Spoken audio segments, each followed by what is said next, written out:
किसान भाई बहनों को हमारा नमस्कार, क्योंकि अब शुरू होने जा रहा है आपका अपना कार्यक्रम किसान की बात।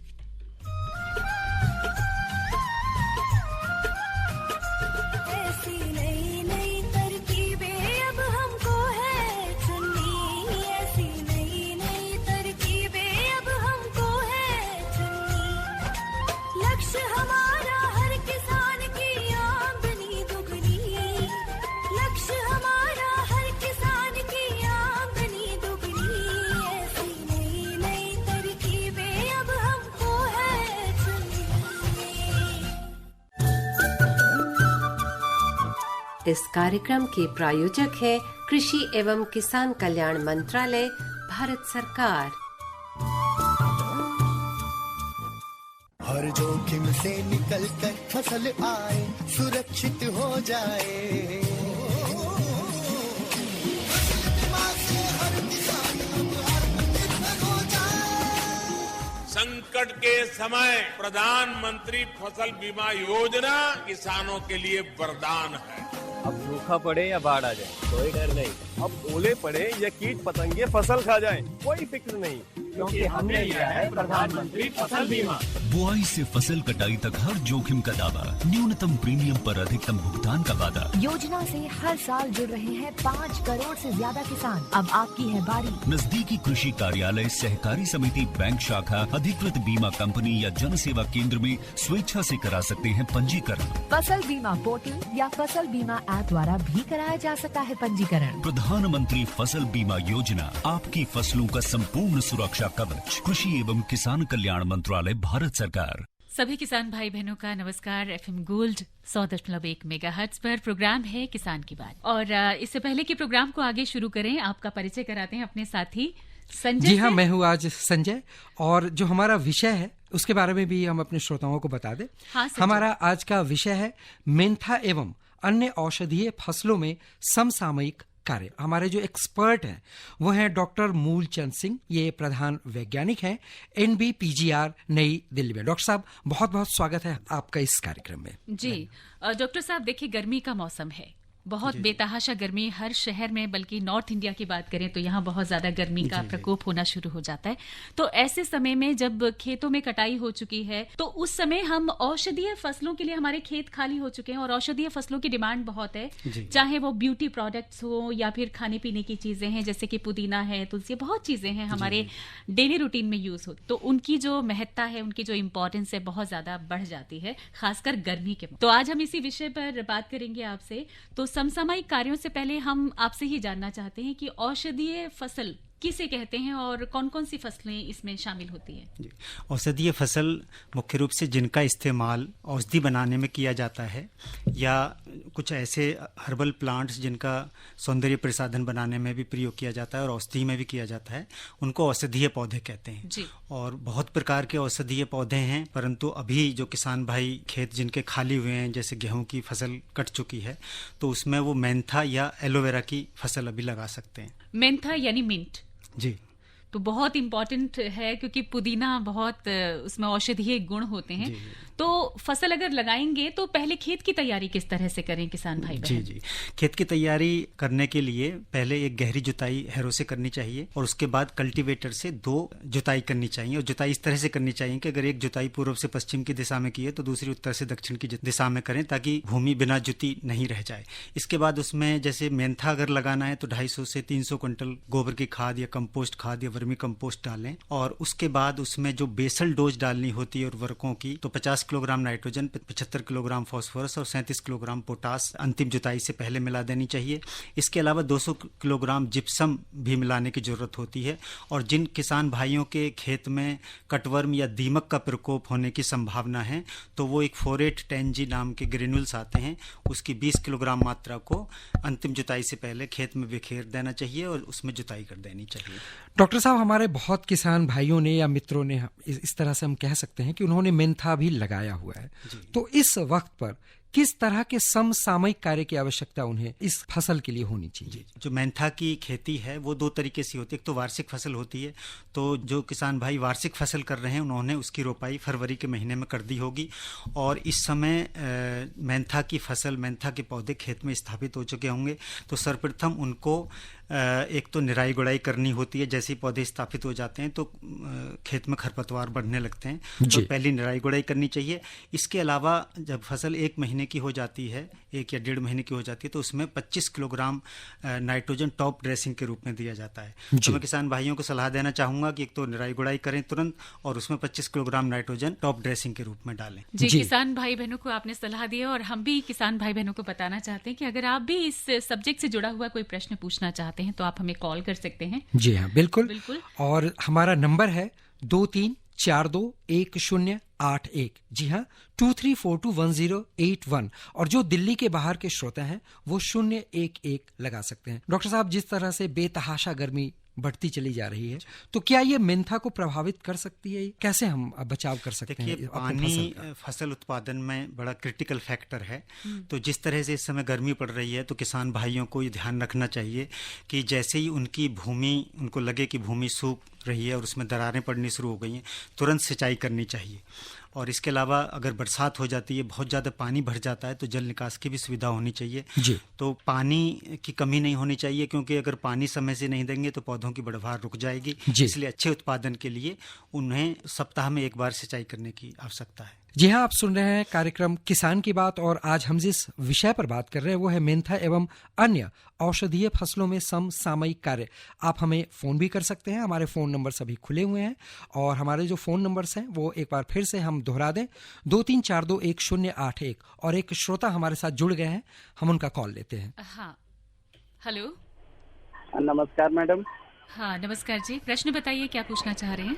मेरा यही प्रश्न है कि बिहार में पुदीना का खेती किस समय और कैसा खेत होना चाहिए, उसके लिए मौसम कैसा होना चाहिए? बिहार की जलवायु मेंथा की खेती के लिए उपयुक्त है, और क्योंकि मेंथा को सभी प्रकार की भूमि में उगाया जा सकता है। सिर्फ जो चिकनी मिट्टी होती है उसमें इसकी बढ़वार अच्छी नहीं होती है। तो आप बिहार में के किसी भी जिले में इसकी खेती कर सकते हैं। इसके लिए किसी भी प्रकार की बलुई दोमट भूमि है वो तो सबसे ज़्यादा अच्छी रहती है।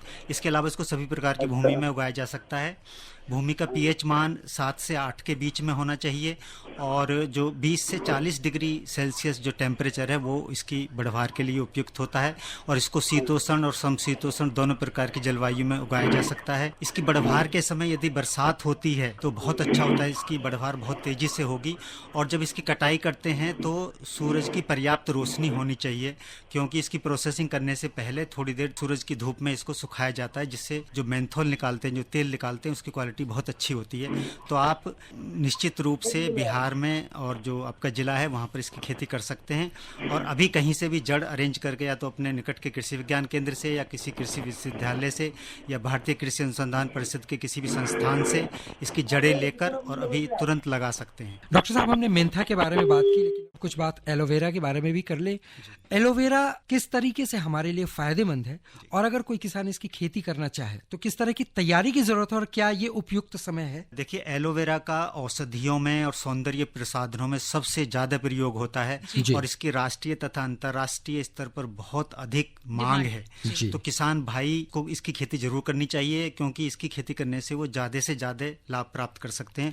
और ये बिल्कुल सही समय है एलोवेरा की रोपाई करने का। जिन किसान भाइयों ने अभी रबी की क्रॉप काटी है, और मैं देखता हूँ जैसे जो पश्चिमी उत्तर प्रदेश है या जो हमारा उत्तर भारत में किसान भाई रबी की फसल काटने के बाद खेतों को खाली छोड़ देते हैं, तो मैं उनको सलाह दूंगा कि कहीं से भी उसकी जड़ या सकड़ से लेकर और अभी उसकी रोपाई कर सकते हैं। सरकार इसकी खेती के लिए 30% अनुदान देती है, और इसके अलावा सरकार ने आत्मनिर्भर भारत योजना है, उसमें लगभग 4000 करोड़ रुपए का प्रावधान रखा है इसी प्रकार के हर्बल फसलों की खेती करने के लिए, और जिससे लगभग किसानों को 5000 करोड़ की आमदनी होगी।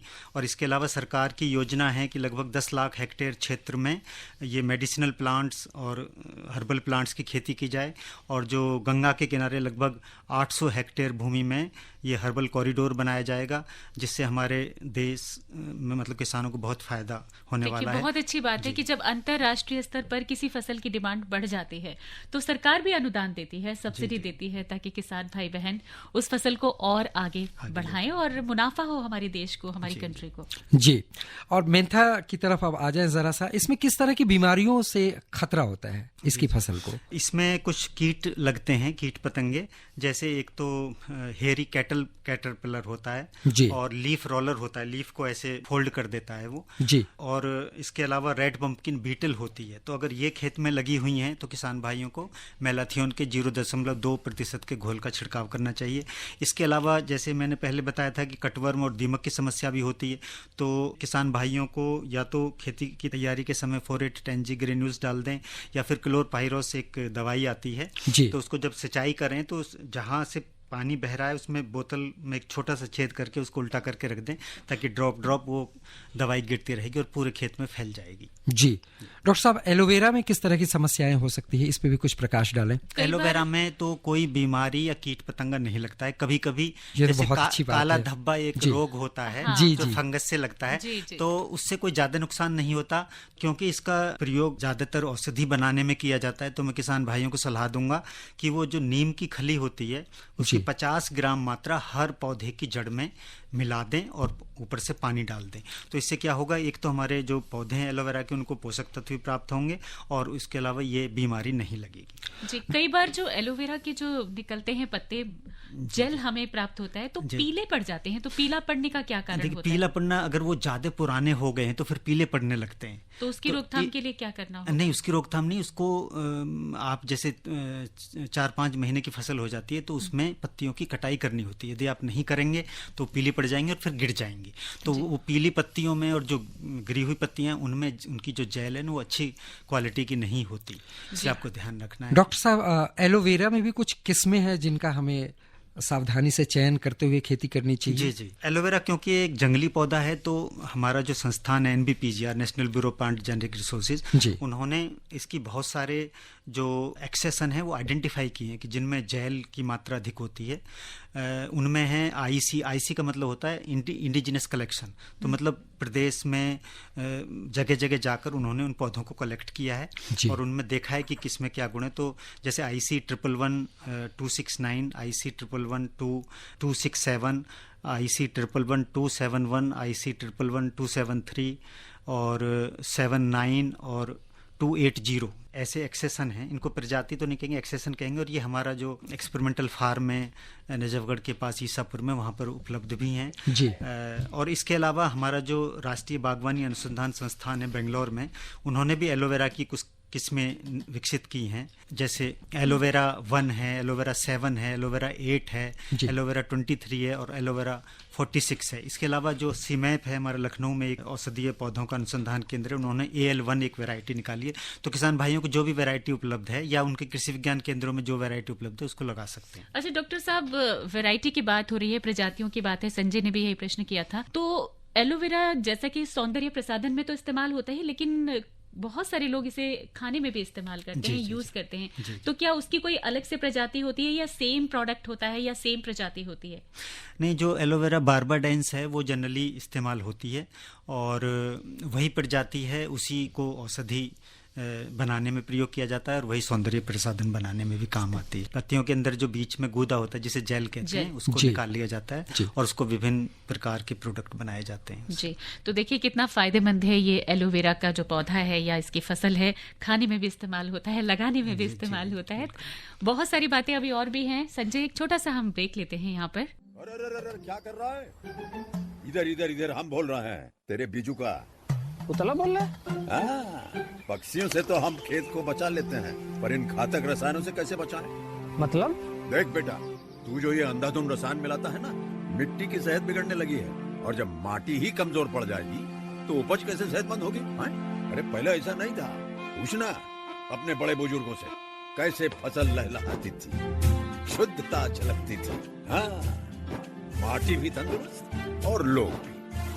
पहली वाली बात कहाँ, पर अब तो सब यही डाले हैं। सब नहीं, आज भी लाखों जागरूक किसान परंपरागत विधि से फसल उगा रहे हैं, खर्चा कम और उपज की कीमत भी बेहतर पा रहे हैं। सच है? रे बेटे, एक्सपीरियंस से बता रहे हैं, धूप में बाल सफेद नहीं किए हैं। ठीक है भाई, मैं भी आज से जैविक खेती शुरू करूंगा। माटी से प्रेम की परंपरा है, परंपरागत खेती। ब्रेक के बाद स्वागत है और आज हम बात कर रहे हैं औषधीय पौधों के बारे में। खासकर हम बात कर रहे हैं मेंथा और एलोवेरा जेल के बारे में। डॉक्टर साहब, आपने हमें बताया कि हर तरह से इस्तेमाल होता है, खाने में भी इस्तेमाल होता है, लगाने में भी इस्तेमाल होता है, सौंदर्य प्रसाधन में। लेकिन किसान तो बहुत बड़े स्तर पर इसकी पैदावार करता है, लेकिन हमारे जैसे लोग हैं या आम पब्लिक है, वो भी अपने अगर गमलों में घर के आसपास बालकनी में लगाना चाहे तो गमलों में ये कहाँ तक सही रहता है? जी, गमले में इसको लगाया जा सकता है और ये बहुत अच्छी तरह होता है, लेकिन ये ध्यान रखें कि इसको धूप की आवश्यकता होती है। आप इसको इंडोर ना रखें, धूप में रखने की जरूरत है। और इसमें जल्दी जल्दी सकर्स निकलते रहते हैं, तो आप प्रोपगेशन भी कर सकते हैं। जैसे उसमें कई सकर्स निकला है तो उसमें से एक सकर्स को अलग करके दूसरे गमले में लगा सकते हैं। तो घर में जरूर रखना चाहिए और उसी की जेल को इस्तेमाल करिए आप, वो ज्यादा बेहतर रहता है। क्योंकि जो दूसरे सौंदर्य प्रसाधन बनते हैं उसमें तो प्रिजर्वेटिव वगैरह बिल्कुल केमिकल्स भी होते हैं, प्रिजर्वेटिव्स भी होते हैं। तो ये नेचुरल प्रोडक्ट है। वैसे भी डॉक्टर साहब कह रहे हैं कि आम जिंदगी में भी जेल जो है इजी होता है, कुछ मिलाने की भी जरूरत नहीं है। डायरेक्ट आप उसको कट करें और उसको पील ऑफ करें और उसका जेल अपने स्किन पे लगाएं, तो गर्मी में जो रैशेज हो जाते हैं चेहरे पर, उसमें भी बहुत फायदा करता है ये। और भी बातें हैं, लेकिन अब मौसम की भी जानकारी ले लें, क्योंकि ये जो मौसम होता है ये बड़ा बेईमान है। कभी भी गर्मी बेतहाशा कर देता है और हमें जल की जरूरत पड़ जाती है। तो मौसम की जानकारी लेते हैं। आए हैं लेकर मौसम अनुमान, सुन लो भैया देकर ध्यान। अगले 24 घंटों के दौरान असम, मेघालय, अरुणाचल प्रदेश, मणिपुर, मिजोरम और नागालैंड में हल्की से मध्यम बारिश के साथ कुछ स्थानों पर भारी बारिश भी हो सकती है। दक्षिण भारत की बात करें तो यहां पर तमिलनाडु, कर्नाटक, केरल और उत्तरी तटीय आंध्र प्रदेश, साथ ही पश्चिमी हिमालय, सिक्किम, हिमालय, पश्चिम बंगाल और पूर्वी बिहार के कुछ हिस्सों में हल्की से मध्यम बारिश के आसार जताए जा रहे हैं। अगले 24 से 48 घंटों के दौरान पंजाब, हरियाणा, राजधानी दिल्ली, राजस्थान और पश्चिमी उत्तर प्रदेश के कुछ एक हिस्सों में आंधी और धूल भरी आंधी चलने की भी संभावना है। झारखंड की बात करें तो यहां पर गुजरात भी है, महाराष्ट्र, तेलंगाना, मध्य प्रदेश, ओडिशा के कुछ एक हिस्से, इन सभी इलाकों में झारखंड सहित हल्की बारिश और गरज के साथ बौछारें पड़ सकती हैं। प्रेडिक्शन है मौसम विभाग का कि राजस्थान, दक्षिण हरियाणा, पंजाब, झारखंड के कुछ एक हिस्से और दिल्ली के अलग अलग हिस्सों में लू चलने की भी संभावना है और इसके बाद इसमें धीरे धीरे कमी भी आ सकती है। तो ये थी मौसम की जानकारी। और संजय, आप कुछ बाजार भाव के बारे में बताना चाहते हैं? बिल्कुल, मैं तैयार बैठा हूँ। बिल्कुल, तो चलिए बाजार भाव जानते हैं किसान भाई बहनों। आओ करें अब मंडी की चर्चा, फल सब्जी पर। चलिए अब हम आपको कितना बाजार भाव की खर्चा? जानकारी दे दें। आजादपुर फल और सब्जी मंडी से प्राप्त जानकारी के मुताबिक अंगूर की बात करें तो वो 40 रुपए प्रति किलो, सेब 110 रुपए प्रति किलो, मौसम्बी 58 रुपए और तरबूज 15 रुपए प्रति किलो दर पर उपलब्ध है। अब कुछ सब्जियों की बात कर लेते हैं तो इसमें तोरी 25 रुपए, टिंडा 40 रुपए, पेठा 12 रुपए और परमल 35 रुपए प्रति किलो की दर पर उपलब्ध है। तो ये तो थे बाजार भाव की जानकारी। और हम बात कर रहे हैं मेंथा एवं अन्य औषधीय फसलों में समसामयिक कार्य की, और हमारे साथ मौजूद हैं डॉक्टर मूलचंद सिंह, जो कि प्रधान वैज्ञानिक है NBPGR नई दिल्ली के। डॉक्टर साहब, हमने मेंथा और एलोवेरा के ऊपर बहुत सारी बातें कर ली। एक प्रश्न मेरे दिमाग में आ रहा है कि अभी का जो वक्त है, क्या इस वक्त हम मेंथा की बुआई कर सकते हैं? क्योंकि अमूमन इसकी बुआई जो है वो जनवरी में कर ली जाती है। और अगर हम इस वक्त बुआई कर सकते हैं तो किस किस्म का उपयोग करें जिससे कि हमें अच्छी फसल मिल सके?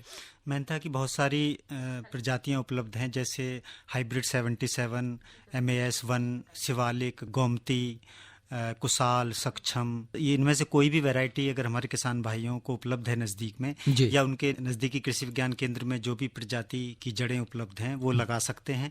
और अगर देर हो जाती है तो जो सक्षम वैरायटी है वो देर से रोपाई करने के लिए उपयुक्त है और उसमें जो मेंथोल की मात्रा भी ज़्यादा होती है। जी, तो जो सक्षम वैरायटी अगर उपलब्ध है तो उसको लगाएं। यानी इस वक्त हम मेंथा की खेती कर सकते हैं? जी, बिल्कुल कर सकते हैं। मेंथा के बाद एक एलोवेरा जेल के बारे में बात की। हमारे कॉलर भी आए हुए हैं कि वो गुड़गांव से कॉल कर रहे हैं, वो बताना चाह रहे हैं, खुद ही उनसे प्रश्न करते हैं। क्या प्रश्न है उनका? हेलो। हाँ मैम, कहना ये है कि मैं एक एलोवेरा का पेड़ लगाए हुए था, 4-5 साल पुराना पेड़ था। उसमें एक फूल साल में एक बार देता, तो वो बहुत बड़ा पेड़ हो गया था। तो उसका पत्ता लगा लिए एक बार या नहीं 2 बार मैं लगाया। एक बार कुछ दिन पहले भी लगाया था, इधर भी लगाया, तो पूरा शरीर में खुजली जैसा और सर में, गर्दन में बूंद बूंद जैसा और सूजन और खुजली जैसा होने लगा।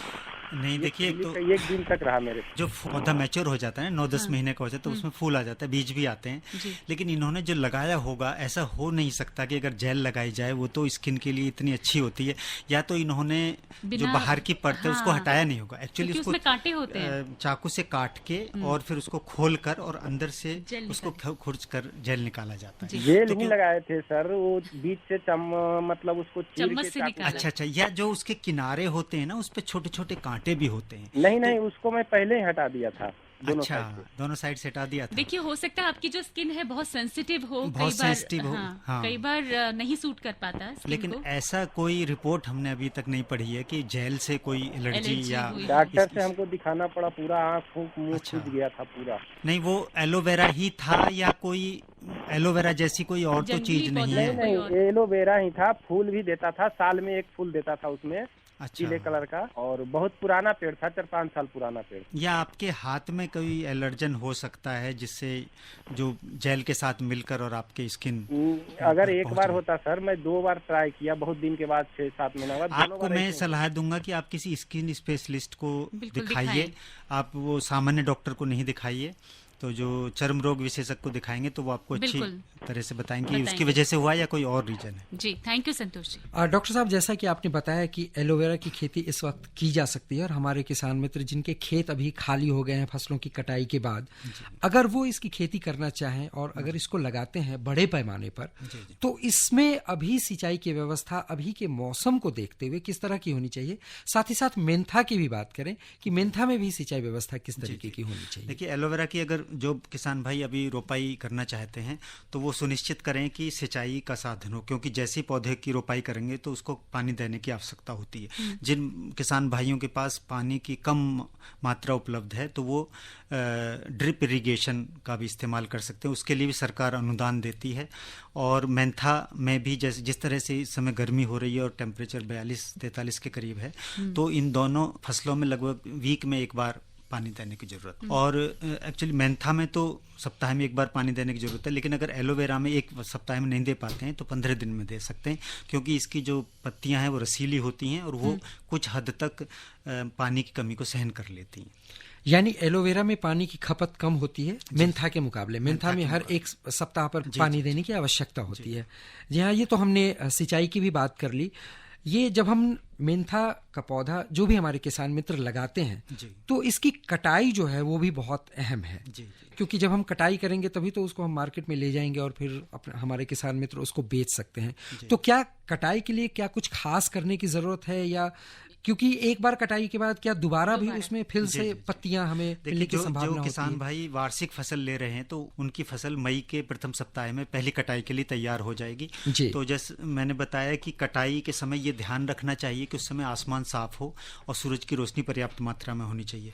उसके बाद फसल को काट कर उसके बाद उसको सूरज की रोशनी में, सूरज की धूप में फैला देना चाहिए, और जब पत्तियां थोड़े हल्के पीले रंग की हो जाएं उसके बाद उनको डिस्टिलेशन प्लांट में डालना चाहिए मेंथोल निकालने के लिए। मैं किसान भाइयों को ये सलाह देना चाहूँगा कि जो भी मेंथा या एलोवेरा की खेती कर रहे हैं, तो क्योंकि हमारे देश में मार्केटिंग की भी बहुत बड़ी समस्या है, तो वो किसी भी जो दवाई बनाने वाली कंपनी है या सौंदर्य प्रसाधन बनाने वाली कंपनी, उनके साथ एक करार कर लें, एग्रीमेंट कर लें कि हम ये फसल लगाएंगे और आप इसकी खरीद करोगे। इसके अलावा बहुत सारी कंपनियां हैं जो किसानों को अच्छी प्रजातियां और दूसरी सुविधाएं भी प्रदान करती हैं। जी जी डॉक्टर साहब, मेंथा का के जो इसके जो पत्ते होते हैं जिसको हम पुदीना भी कहते हैं, तो इसको ज्यादा से ज्यादा दिन तक हम इसको अगर हम चाहें कि ये हरी रहे इसकी पत्तियां, तो इसके लिए क्या कुछ कर सकते हैं?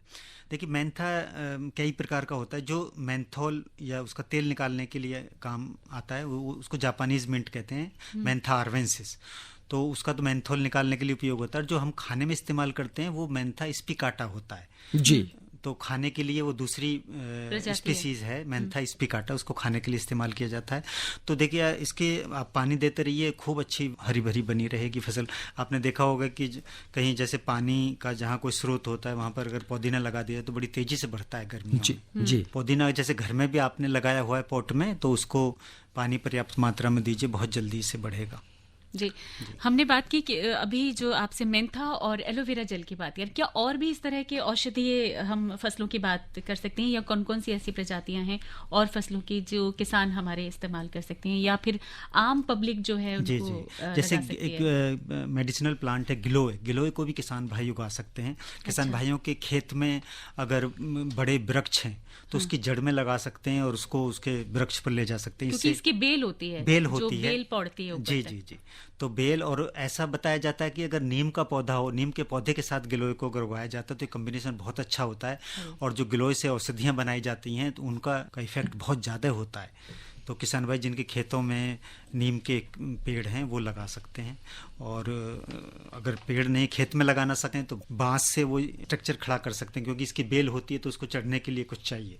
या जो एंगल आयरन है उनको तारों से जोड़कर भी खेत में लगा सकते हैं, परमानेंट स्ट्रक्चर बना के। क्योंकि गिलोय की डिमांड अभी पिछले साल जब कोविड संक्रमण बहुत ज्यादा डिमांड, क्योंकि इससे इम्यूनिटी बूस्ट होती है, इम्यूनिटी बूस्टर है ये, बुखार और खांसी जुकाम के लिए। तो इसलिए इसको अमृता भी कहते हैं जी, अमृत के समान काम करती है। देखिए गिलोय जैसा कुछ और भी हो सकते हैं, जैसे तुलसी का भी बहुत इस्तेमाल होता है, तुलसी के पौधे जिनका इस्तेमाल कर सकते हैं। तुलसी जैसे एक और वृक्ष होता है, उसका नाम याद नहीं आ रहा एग्जैक्टली, लेकिन बहुत ज्यादा डिमांड में रहता है। तो लेकिन हम बेसिकली आज हम बात करें हमारे किसानों के लिए, तो किसानों के लिए तो एलोवेरा जेल जो अंतर्राष्ट्रीय स्तर पर जिसका उत्पादन हो सकता है, बाजार में जिसकी बहुत मांग है। तो वक्त बहुत कम है, तो जाने से पहले आप क्या क्या दिशा निर्देश बताना चाहते हैं हमारे किसानों के लिए? मैं किसान भाइयों को बताना चाहूँगा कि जो हमारे माननीय प्रधानमंत्री का सपना है कि हमें अपने किसानों की आय दोगुनी करनी है, तो उनका ये सपना औषधीय फसलों को उगाकर पूरा किया जा सकता है, क्योंकि ये फसलें ऐसी होती हैं कि जिसमें खर्चा बहुत कम आता है और इनकी जो पैदावार होती है वो भी बहुत अच्छी होती है, ज़्यादा देखभाल की आवश्यकता नहीं होती और किसानों को बहुत ज़्यादा लाभ प्राप्त होता है। और इसके अलावा सरकार अनुदान भी देती है और प्रोत्साहन देती है, और तो मैं किसान भाइयों को इसकी ज़्यादा से ज़्यादा खेती करनी चाहिए, तो वो कम खर्चा करके ज़्यादा मुनाफा प्राप्त कर सकते हैं। बिल्कुल, और एलोवेरा जेल तो ऐसी चीज है जो कि गर्मी में भी नहीं बल्कि पूरे साल भर इसका पूरा इस्तेमाल कर सकते हैं। आप घर में अपने गमले में लगा सकते हैं, और अगर आपके पास ग्राउंड फ्लोर है, नीचे का घर है, तो एक छोटे से एरिया में भी इसको उगा सकते हैं। और जैसे हम जो एलोवेरा जूस बाजार से खरीदते हैं, अगर आप अपने घर में लगाते हैं तो उसका जेल निकालिए और उसको पानी मिलाकर डाइल्यूट करिए, अच्छी तरह घोलिए और उसी को पीजिए, वो सबसे अच्छा होता है, क्योंकि वो फ्रेश होगा और वो तो एक्चुअली प्रोसेस होकर आता है जो हम तो उसमें कहीं ना कहीं प्रिजर्वेटिव होते हैं, तो ये नेचुरल आपको मिलेगा। तो जी। चलिए, आज बात हो गई हमारी एलोवेरा जेल और मेंथा की। डॉक्टर मूलचंद जी जो आज हमारे साथ रहे, आज के विषय पर इतनी अच्छी जानकारी दी, इसके लिए हम आपका बहुत बहुत धन्यवाद कहते हैं। और संजय, विदा लेते हैं अपने श्रोताओं से। हाँ जी, नमस्कार। नमस्कार। इस कार्यक्रम के प्रायोजक थे कृषि एवं किसान कल्याण मंत्रालय, भारत सरकार।